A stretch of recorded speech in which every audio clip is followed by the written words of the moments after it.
Okay, so good morning, everyone. Can you see my screen? Yes. Okay, so this is the GitHub repo that we have for this whole workshop. I post a link on the chat. So maybe the first step is just log into Theta and then clone this GitHub repo. And so we can go to this the first session, distributed deep learning. So Corey and I will introduce this two framework for doing data parallel training. One is Horova. So this works for TensorFlow and PyTorch. And then Corey will share about the distributed data parallel DDP for PyTorch after me. So maybe I'll first give some just very brief introduction about the data parallel training, and then we can go to the hands-on section, and you have a chance to play with the code. So this is basically the README in this folder, data parallel training Horova. And so the goal of these tutorials is basically, first, we want you to know how to run jobs on Theta and Theta GPU. Hopefully you already have a lot of experience on Theta, but we also have access on Theta GPU.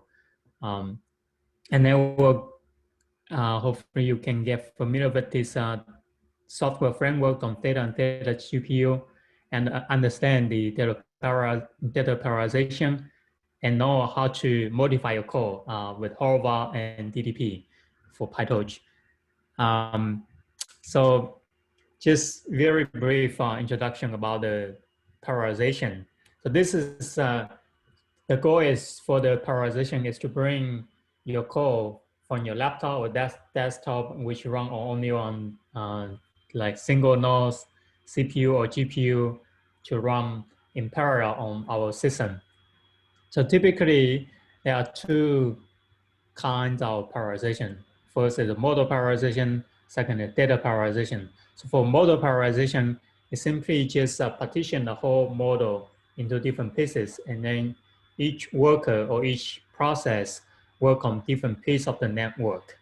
And so you send your data to the, for example, here, send your data to worker one, and then worker one compute the output of the neurons and send to the other workers, and then finally to the last workers. So you can see there are communications among these workers, and this is basically sending the output to different workers.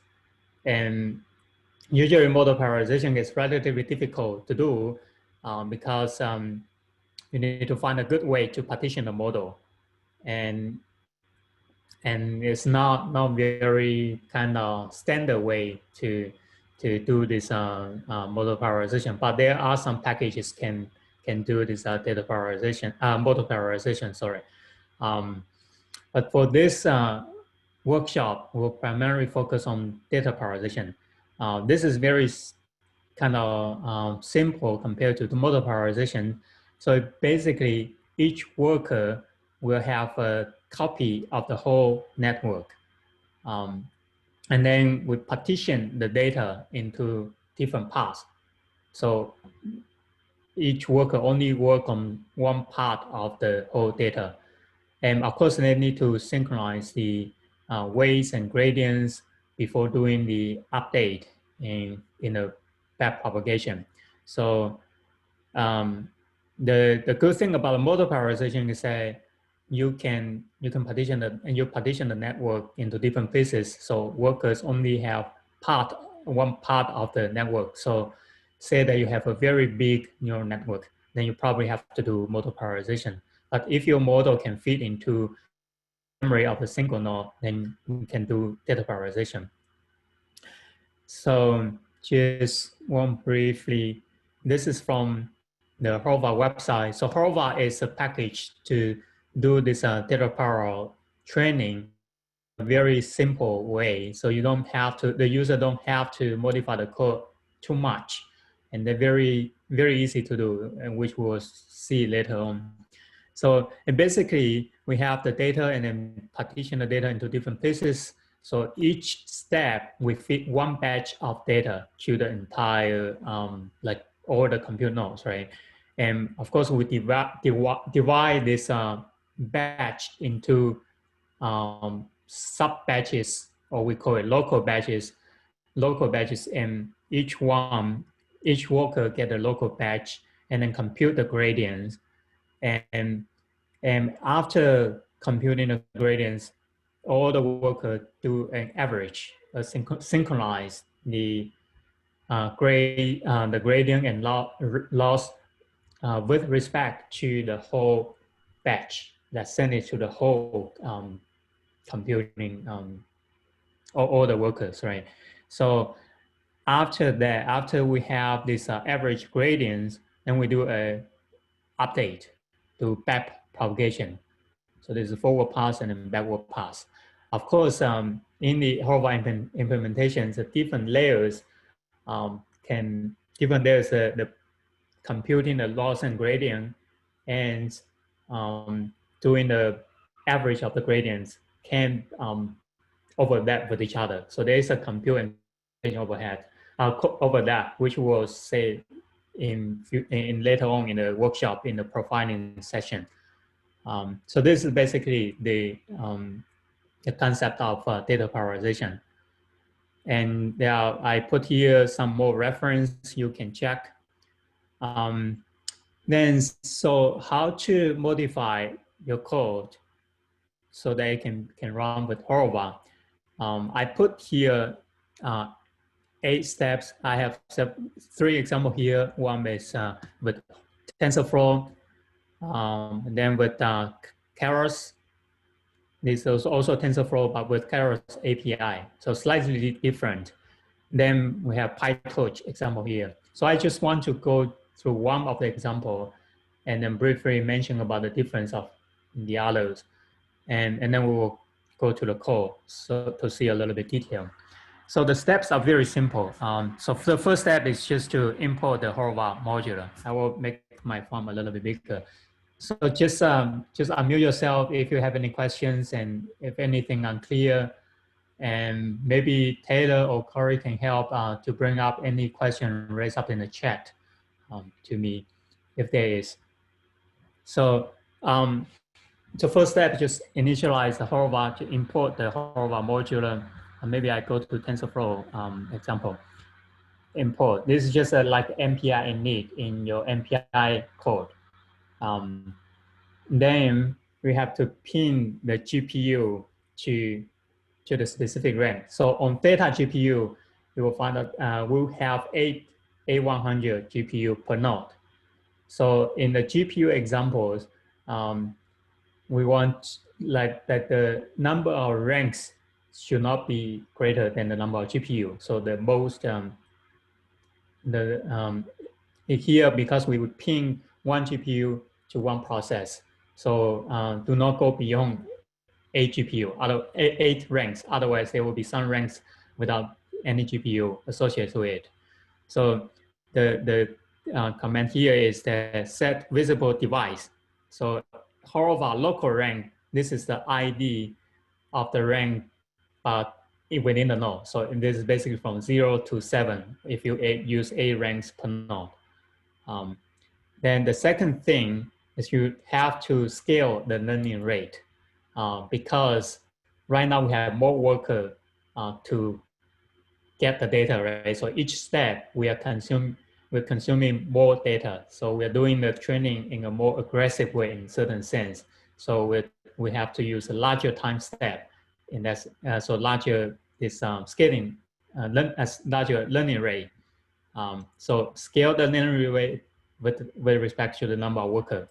Second thing, right? The third thing is to wrap this TensorFlow gradient tape. This is because we're using TensorFlow version 2. If you're using TensorFlow version 1, we will wrap this optimizer for TensorFlow version 2. We wrap this gradient tape.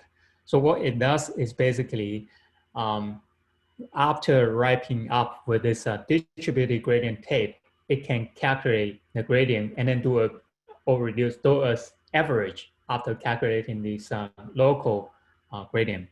Okay, so this is the fourth step, very simple.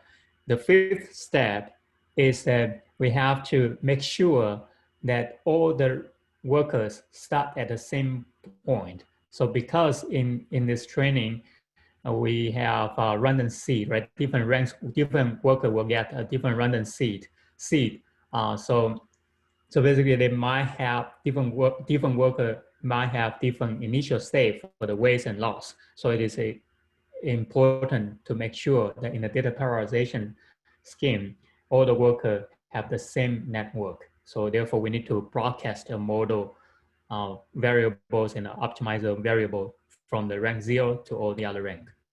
Okay. Then we also have the checkpoint. We want to save the model, right, in the training, and it is important to make sure that only one of the worker to save the rank, to save the checkpoint file. Otherwise, it's easy to corrupt the checkpoint file. Okay. Then the seventh thing is since we are using this data parallel scheme, we partition the whole data set into different pieces, right? So it is we need to make sure that different worker get different part of the data set, and all the worker overall and together will cover the whole data set. So there are two ways. And first way is basically we just manually partition the data set, and then each worker just get one partition, right? The other way, which is a lot of people use, is just assume that each worker randomly pick one batch of the data from the entire data set, and the other worker pick the other batch. And because of the randomness, we kind of assume that they can cover the whole data set. So we don't manually partitions, but just use the randomness of this feature to cover the whole data set. So in the example we provided, we'll use the first one, at least for TensorFlow and Keras. For PyTorch, there is data loader. They can do this distributed fashion that help to partition the data set for you, and which we'll see in the example. Okay, so these are the 8 steps. Of course, the final one is we need to adjust the number of steps per epoch, because each step we consume more data, right? And then the overall this number of steps, overall at one epoch we cover the whole data set. So that's why we need to divide these number of steps by however size. Okay, so this is other 8 steps. So then now I will just go to the code briefly to show you where to put those things. This is TensorFlow MList example, and this is adapted from the Huihuo website. I made some modifications specifically for it to be easy to run on LCF system. So basically, so this is the first step to actually import this modular and then do initializations. And after that, we check the rank and size, basically number of workers and the worker ID. And then we pin, this is the place we pin this GPU to the specific RAM. This is only for GPU system. For CPU, we don't need to pin that, kind of automatically assume because we don't have accelerator. but we have to specify the number of inter operation thread and which I don't have time to get into more detail. We in the GitHub README, I provide a link if you want to know a little bit more detail on the CPU side. You can go to the link YouTube talk that I gave I think last year. You can know more detail. And then this is to load the data using the TensorFlow data pipeline, which Taylor will talk more this afternoon. And we define the model, right? Then this is define the optimizer. In the optimizer, we scale this learning rate by the number of worker. And then we also wrap this TensorFlow gradient tape. So this is before you calculate the gradient, right? So after this wrapping, then the gradient we get is an average gradient across all the workers. Then it's important to broadcast the model in the beginning. So this is done only for first batch. So first batch at first epoch, we will do the broadcast. Yeah, so I think that's the okay. The other thing is just change the number of steps. Initially, if we don't do data parallel training, then the number of steps just equal to the total number of sample divided by the batch size, right? But now we need to divide it by the worker because each worker only see part of the data set. Yeah, I think that's all the change that you need to do. So it's very, very simple. We can go back and go to the hands-on example. Before going to that, I'll briefly point out a difference. So for Kairos, still using the TensorFlow as a backend, I think the steps are very similar, except that it wrap the optimizer instead of the gradient tape. The second thing is it used the hook, the callback to do the broadcast. You can check the code in detail. Then for PyTorch, also is a directly optimizer. And the other thing are similar.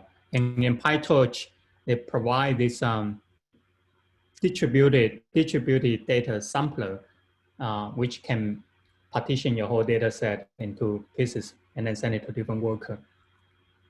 Okay, so that's all the things on the code side. And we can just go to the hands-on session.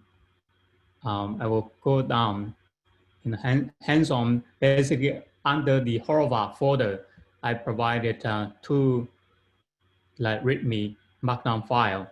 So this is the hands-on session. So if you haven't, you can log into Theta and Theta GPU now, and request one node from Theta GPU. Okay, these are the commands to do that. I think I'll just give you about 5 minutes, and then after that you just set up the environments. If you're familiar with PyTorch, then you do this, set up this environment. For TensorFlow, you set up this environment, and then you just run one of the example. Huihuo, I just want to point out for the Q sub, the Q they need to, so the Q sub -N1 -Q should be training instead of full node, just because of the special reservation that we have set up. Okay, I see. Okay, this is even for Theta GPU.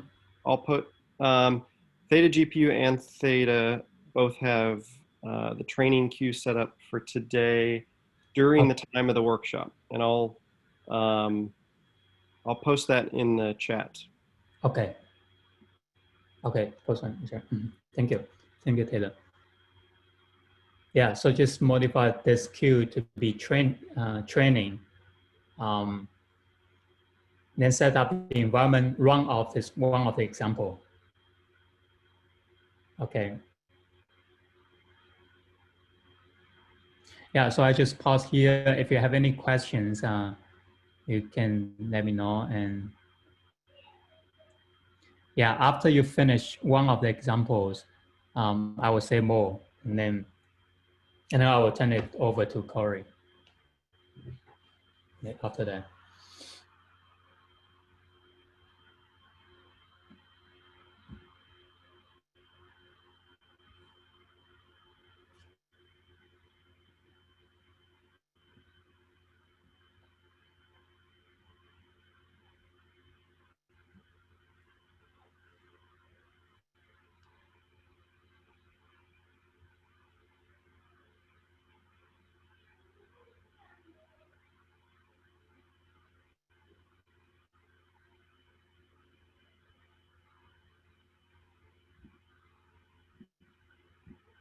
Oh, sorry. So maybe if any of you finish the second step, you can post a message on the chat so I can get the feeling of the time, when to stop. If you finish the second step, post a message on the chat. Yeah, it makes the interactive part is a little bit harder virtually, but I do see people submitting jobs on the Theta Theta GPU. People should also feel free to be using the Theta examples as well. Yeah, unfortunately, we only have 24 nodes on Theta GPU, right? So whoever finish that some part of the hands-on can release the node, so others can run the example. Yeah, I mean, depending on how things go, I think here early on, your examples are fairly quick, right? Minutes on a single node of Theta GPU. So if everybody's trying to submit there, it won't be too much of a bottleneck, but it could be that we should split up half and half, maybe just, going on last name, for instance. We could do like A through M on Theta and N through Z on Theta GPU, and then we can alternate after 10 minutes. We can flip-flop everyone. Yeah. We have submit scripts for both systems. So. Right. That's a good idea. So maybe if some of you are already working on Theta GPU, I can now also kind of briefly turn to Theta, like how to set up the environment on Theta. And then for those who couldn't get a node on Theta GPU, you can just start with Theta. Let me go to, so on Theta,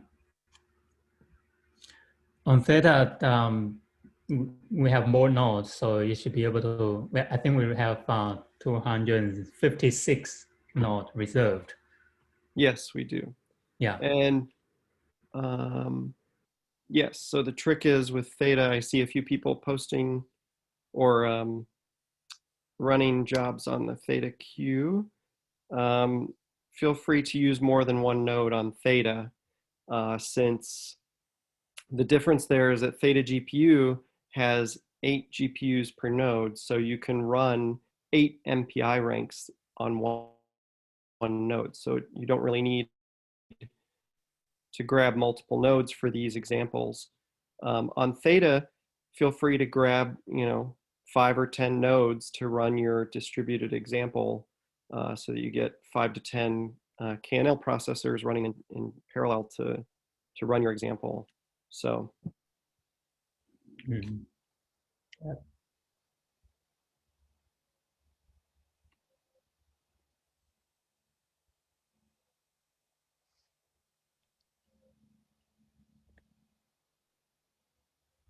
Yeah, maybe I just post this. And feel free to use the Slack. We created some channels for each of the breakouts. So use the 0-1 distributed deep learning channel that Kyle created. You can join that under the channels.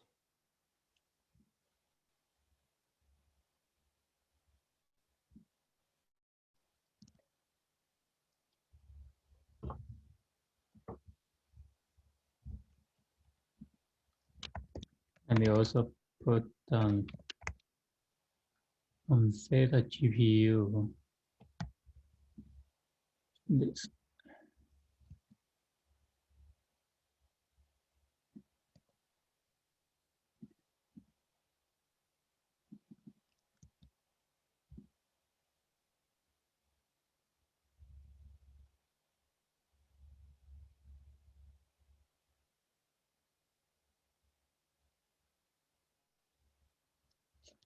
Okay, so I find one error. What did you get? What kind of error? I see. Actually, it said that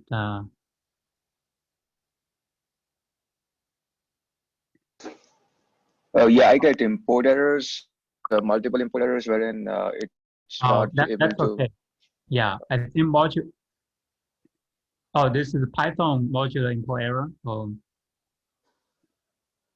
Uh, yeah, I guess so. I mean, it's not able to import multiple modules. So the error that I see is it's not able to import torch.nn as nn.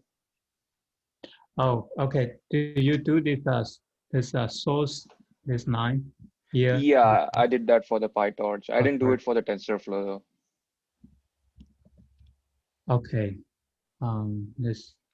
It looks, this question was asked on Slack too. It looks like from Max's LD library path, Taylor, the Conda environment is linking to your cuDNN install in the data science area. Okay. Theta, are you able to make that change right now quickly? Okay. Let me check. Sorry about that. No problem. I think all I need to do is copy these.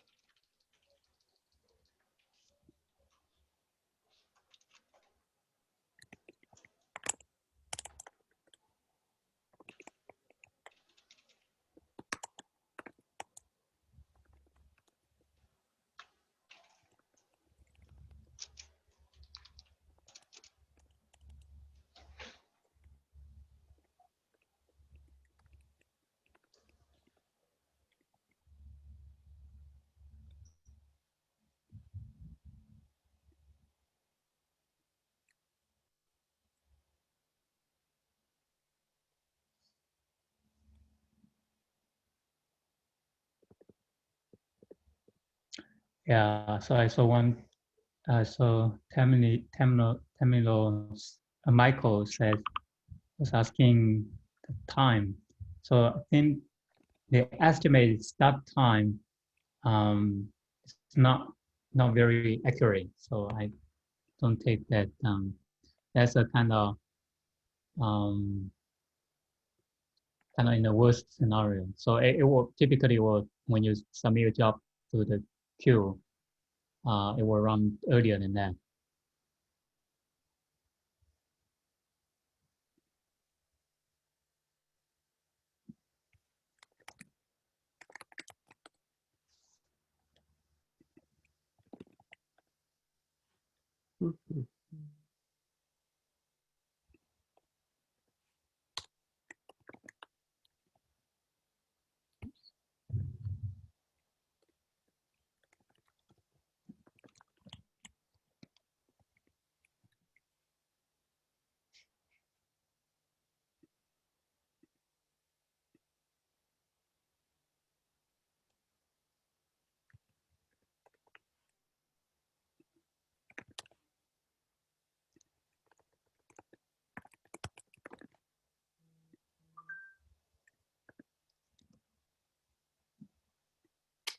So I'm just copying these all to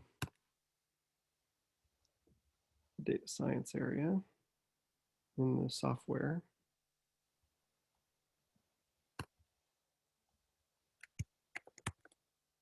Okay.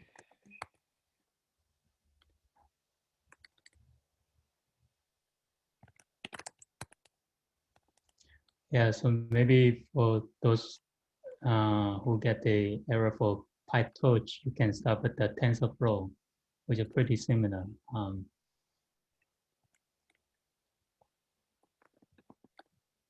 I think if you're able to run the example, the things you can check is that because we put the like print out for the rank ID and the total number of worker just to check whether that's consistent with your setup. So I run with the GPU and see whether you get the printout like from all the GPU, all the A workers.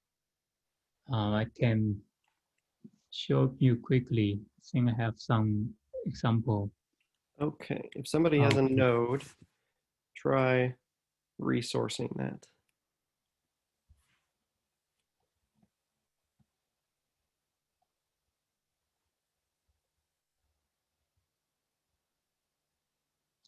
Yeah, so this is the typical output you will get from this. Here is a PyTorch MList example. So I run with 2 node, 16 GPU. So it print out like from 0 to 15 worker. And also at each step, each worker will print out the loss of that particular step. So you also see in here inside this is the rank ID. And after each step, it will print out the training accuracy. There's some warning message here, and the test accuracy and loss.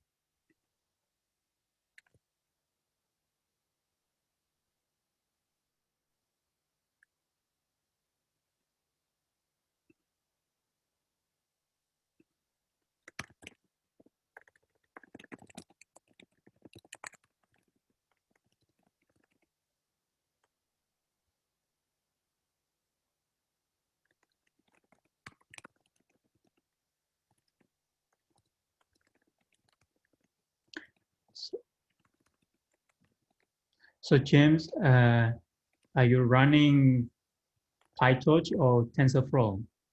I saw you posted said that you still have error. PyTorch, okay.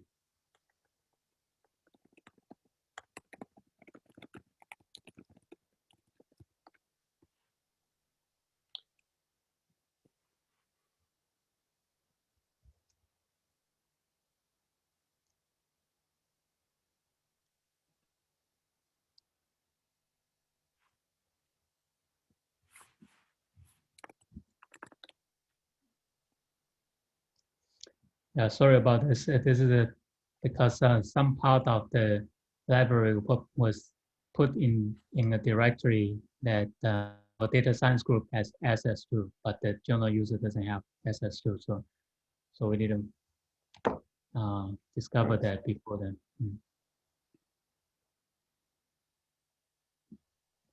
I see people, let's see, on Theta. So maybe for those run into issue for PyTorch and you still want to run PyTorch, you can start with the Theta. I think Theta, it should work. Theta, you just load data science PyTorch modular. I think I tested that before. That should work.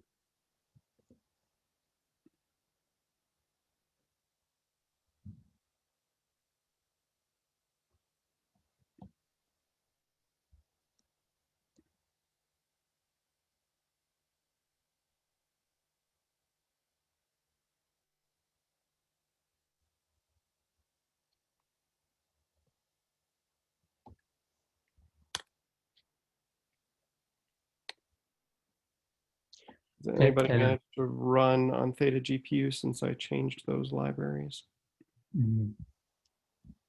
Or are people still running in the same problem? Feel free to use the Slack. Yeah, I can.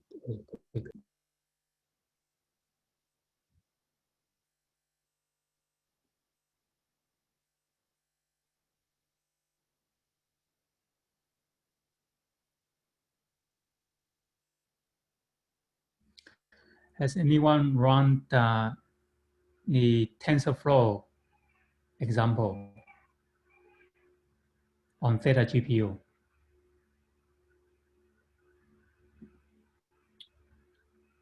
Got some good discussion going on in the Slack. That's good. I see someone posted a runtime error for PyTorch that I'm not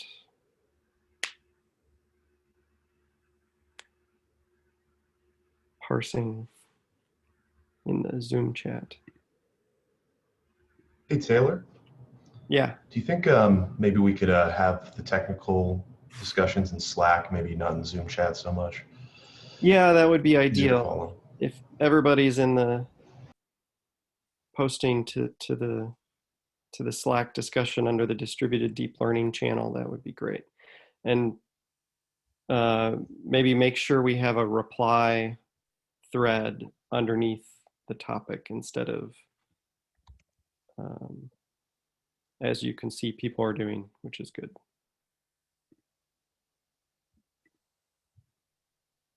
Hello, this is Maruti here. Yeah. I'm running on the Theta GPU and I'm getting the errors related to the native TensorFlow runtime. Can you please help me on resolving that? Yes. Can you post the error that you're getting on the Yes, Slack channel? I posted the error. Let me copy paste that.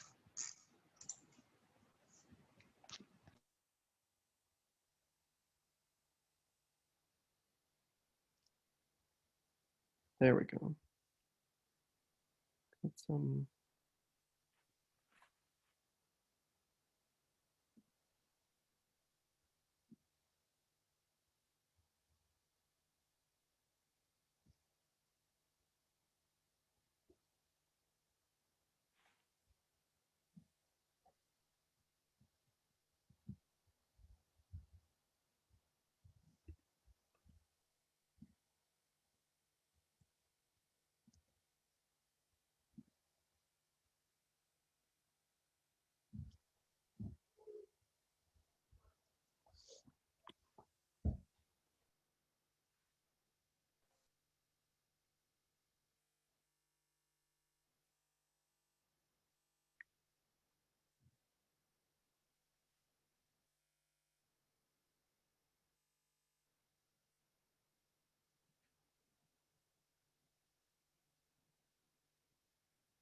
still see people running jobs on both systems. Good.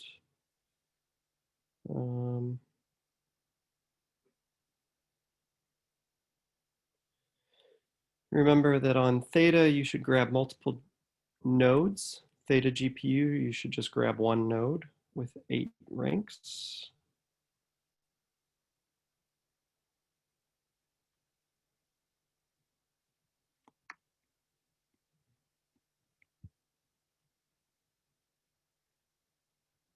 So I see some people hitting error.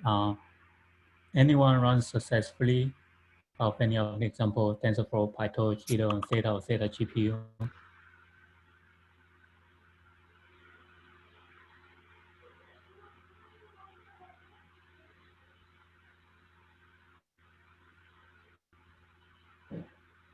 Okay, so I saw James says that PyTorch and this works on Theta GPU for him.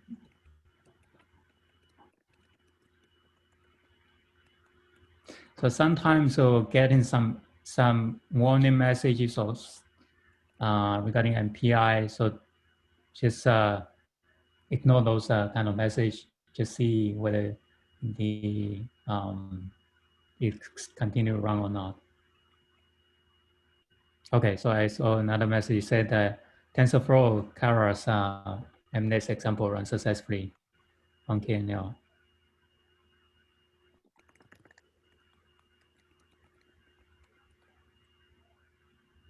Okay, thank you. Robert point out some typo for my.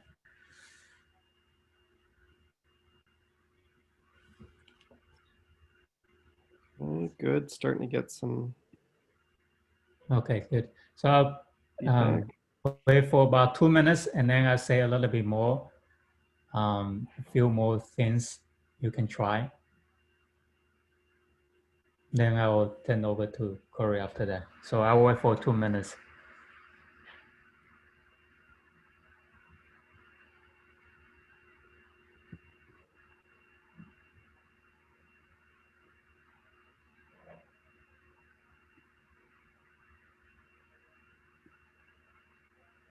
So for those finish this like either A ranks run, you can try to do some simple scaling test.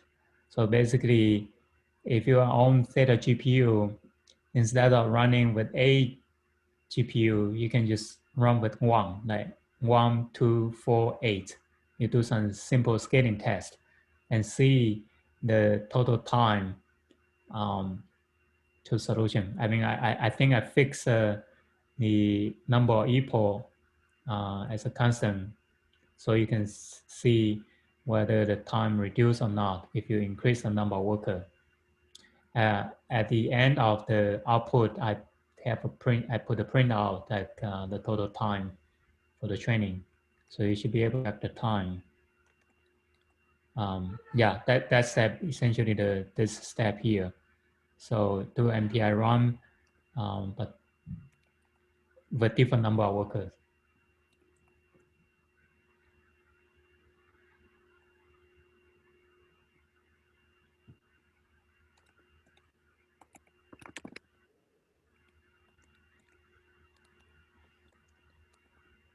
Yeah, so if you're able to do this scaling text here, maybe I just show you the result I did a couple of days ago. So this is the GPU. Actually, I run up to 4 nodes, up to 32 GPU. So this is scaling for Cypher 10 and next example from 1 GPU to 32 GPU. So as you can see, the time continued to reduce, but then after you go beyond one node, it's kind of doesn't, the time doesn't reduce that much. So this is because the model is kind of too small, and so the compute work isn't too much. And when you go beyond one node, the communication overhead kind of kill the scaling. So if you run bigger models, it will scale to more number of nodes. And we will say more on Thursday when we have a profiling. We can see the MPI communications involved in this data parallel training.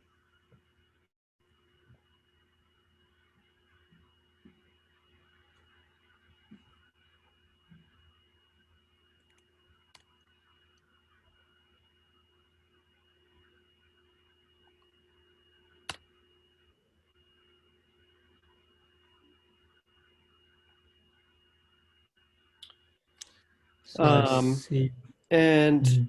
Huihuo, how long are these, some of these set up to run? To some extent, I see people with queued jobs on Theta GPU, and I see people who have been on their job for 20 plus minutes. So it would be useful if people have gone onto an interactive node on Theta GPU and have managed to run a few of the examples. I think it would be helpful if you released your interactive session so that other people could have a chance. Mhm. Just so that we're not, having single users occupy the node the entire training. So the other option is to submit these scripts down in the submissions folder instead of using an interactive node, which also can help mitigate some of these typo issues and other things. Yeah. So I put up some submission script here. This is under the submission folder, and then you can go to Theta GPU, and this is submission. So basically, it's doing similar thing: set up the environment and do the scaling run. I think all this example should finish like within 10 minutes. For the 8 GPU example, it should finish like just a couple minutes. And okay, I see some error, some people hitting some error.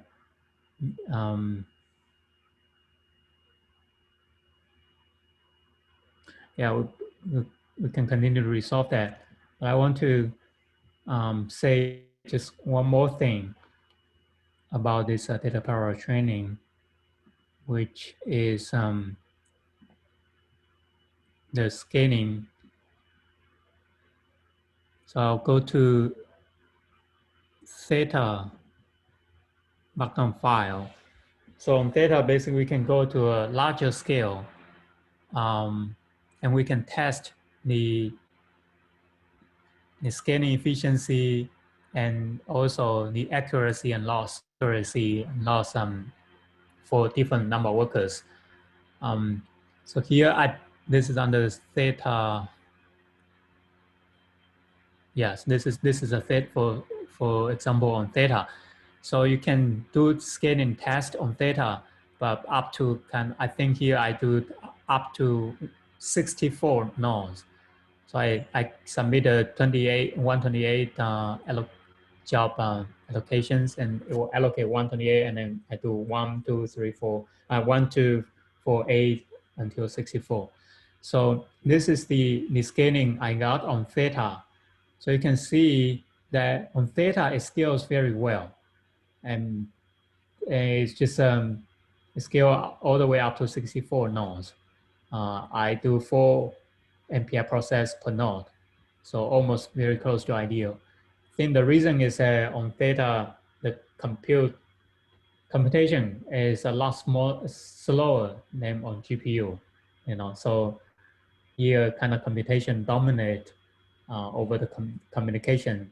So the communication overhead is kind of relatively small on Theta, so that's why it can get to a larger scale with good scaling efficiency. And this is for the throughput, right? So when we go to larger scale, we can finish the number of epochs, specific number of epochs. I think I set up 32 epochs faster, but then it will hurt the accuracy. So this is the result I show here, plotting the training accuracy and the test accuracy. So you can see this is x-axis is the number of epoch. So up to 32 epoch for the single node, for 2 node case, this is a process case, the accuracy is very good. I think 90 something close to 100%. Same thing for the test accuracy. But then if we keep increasing the number of processors, it will hurt this this training accuracy in particular for 32 node and 64 node, the accuracy go down to 10%. So 10% basically means that it doesn't converge to the local minima at all, right? So this is an empty example. We have 10 digits. So if the accuracy only 10%, that means that no prediction at all. So this is the problem. So the problem arises because we scale the learning rate. So when we have too large learning rate, and in the beginning, it won't converge to a local minima. It will just running around and not converge at all. So the fix for this is to use so-called warm-up steps, warm-up epochs. So not immediately scale the learning rate versus the learning rate times the number of workers, but instead in the beginning couple epochs, we still use the same unscaled learning rate, and then later on we switch over to the larger learning rate. So this is a warm-up epoch. I didn't put the result here, so, but you can try. You can try for this warm-up epoch. I think on one of the example, one of the submission script, I put this, let me, on theta,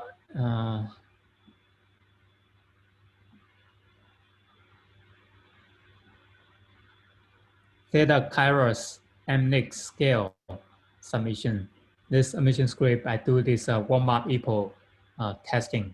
So basically inside, in this Python example, we can specify the number of warm-up epoch. So the first test from 1 node to 64 node, we use 3 warm-up epoch. So basically the first 3 epoch, we still use the learning rate 0.01. And then starting from the 4th epoch, we will scale that by the number of ranks. So you can compare this scaling result versus the second example where I set up the warm-up equal to be 0. Basically means that not warm-up at all.